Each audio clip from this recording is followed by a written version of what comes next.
Je me nomme Monsieur Sévère Mbéry. Aujourd'hui, nous allons nous pencher sur les nombres entiers relatifs, l'ensemble Z. Et pour commencer, nous allons d'abord voir quelques exemples des nombres entiers relatifs et ensuite examiner le sous-titre concernant la soustraction dans l'ensemble Z, donc concernant les nombres entiers relatifs. Voilà. Qu'est-ce qu'on entend par nombre entier relatif? Nous entendons par nombre entier relatif tout nombre entier précédé du signe moins ou plus, donc du signe négatif ou positif. Donc nous avons là des exemples. Moins 2, c'est un nombre entier relatif. Moins 1, 0, 1, 2, plus 1, plus 2, plus 3. Par contre, lorsque nous avons un nombre du type 1,2, ceci n'est pas un nombre entier relatif, car il y a une virgule. Par contre, plus 5 est un nombre entier.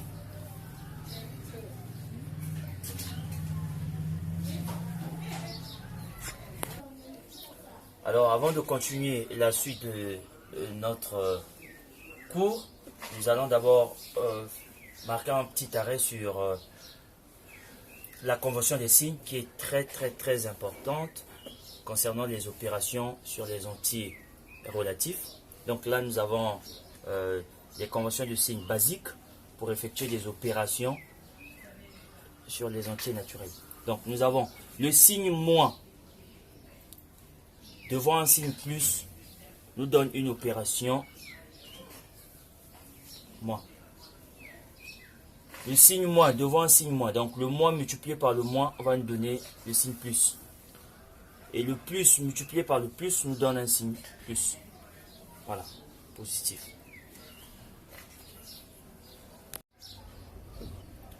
Alors, voilà un cas pratique où s'applique la convention des signes. Donc, prenons le premier exemple. Donc, nous avons moins 7, moins 2. Donc, nous aurons quoi? Nous aurons moins 7, moins multiplié par moins 2 va nous donner le signe. Donc, moins fois moins, nous avons ce cas de figure. Moins devant moins va nous donner plus. Donc, nous aurons plus 2. Et là, nous avons moins 7 plus 2. Donc, une opération moins devant plus, c'est une soustraction.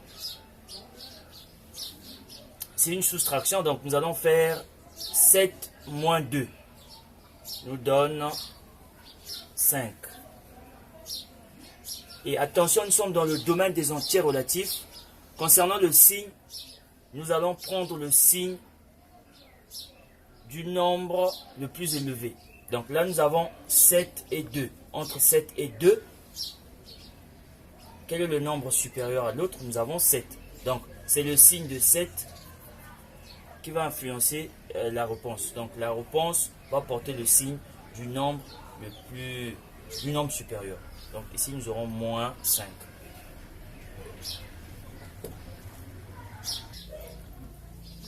Voyons le deuxième exemple. Donc, nous avons moins 1, moins plus 2.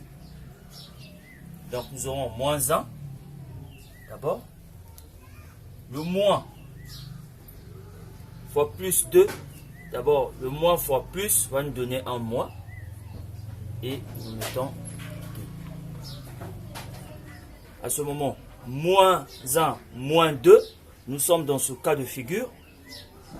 Moins fois moins, l'opération effectuée ici sera une addition. Donc, ça va nous donner 3. Et examinons le signe du nombre supérieur entre 1 et 2 qui est supérieur à l'autre, c'est 2. Or, Alors 2 porte le signe moins. Donc nous aurons moins 3. La réponse va porter le signe du nombre supérieur. Notre nombre supérieur ici, c'est 2. Donc nous aurons la réponse moins 3. Passons à la troisième opération. Donc nous avons plus 8 moins plus 1. Donc nous aurons plus 8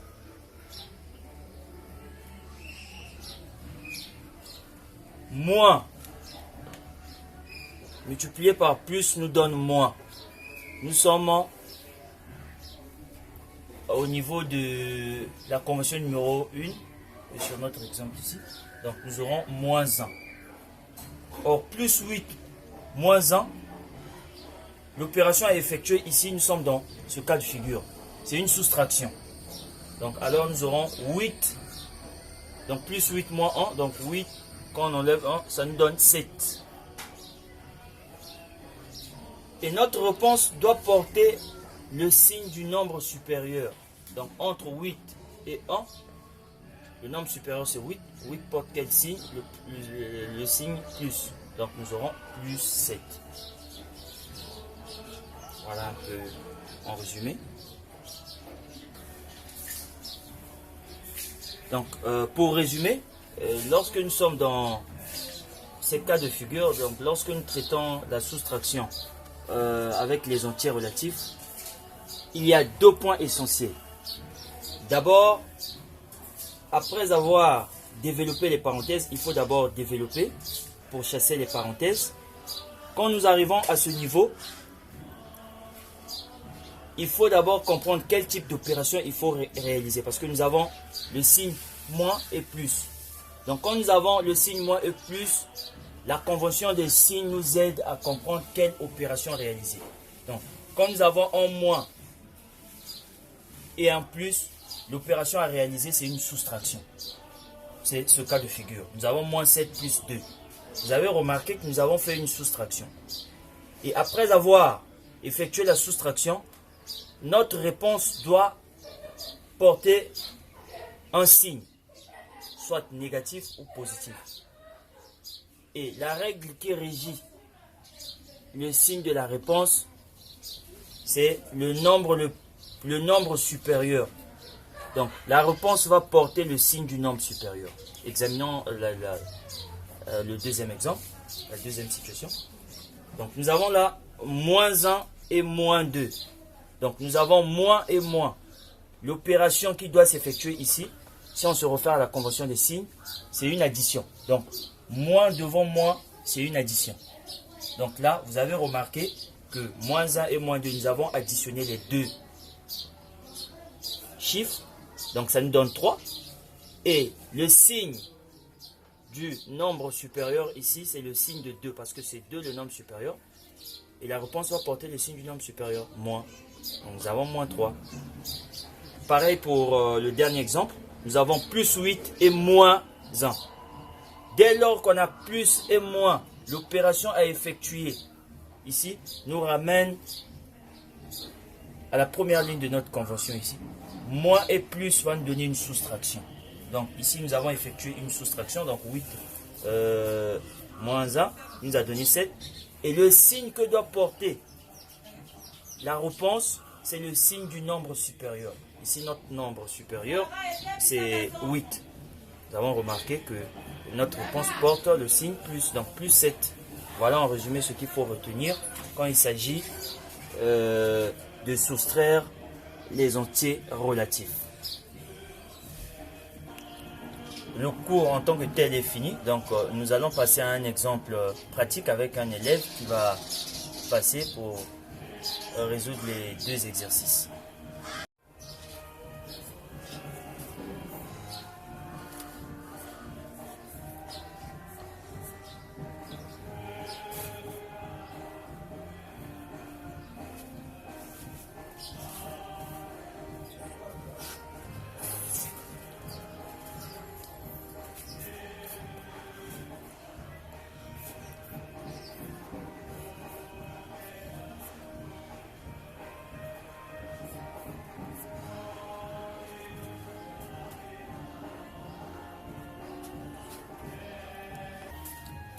Voilà, donc nous avons tous vu comment l'élève s'est pris à l'exercice. Bon, concernant le premier exemple, ici nous remarquons qu'il a eu des difficultés à comprendre à quelle opération il avait à faire. En fait, j'ai bien répété, d'après ce qui précède, quand on a des signes moins et moins, d'après la convention, il s'agit d'effectuer. Quand nous avons moins et moins, l'opération à effectuer avec les deux chiffres, c'est une addition. Donc, au lieu de la soustraction, c'est une addition. Bon, ici, nous remarquons que l'élève a fait une soustraction. Donc, nous allons essayer de corriger. Normalement, c'est une addition et ça va nous donner 12. Une fois qu'on effectue cette première étape, il faut maintenant vérifier, parce que nous sommes dans le cas des entiers relatifs. Quel est le signe que 12 doit porter? 12 doit porter le signe du nombre supérieur. Entre 3 et 9, le nombre supérieur c'est 9. 9 porte quel signe? Moins. À ce moment-là, notre réponse doit porter le signe moins. Examinons la deuxième réponse. Concernant la deuxième réponse, bon, pas grand-chose à rectifier. Nous avons moins fois moins nous donne le signe plus. Ok. Mais il a peut-être oublié. Nous sommes dans le cas des entiers relatifs. Il faut toujours préciser le signe. Il faut toujours préciser le signe. Voilà. Voilà en résumé ce qu'on peut dire de notre exercice.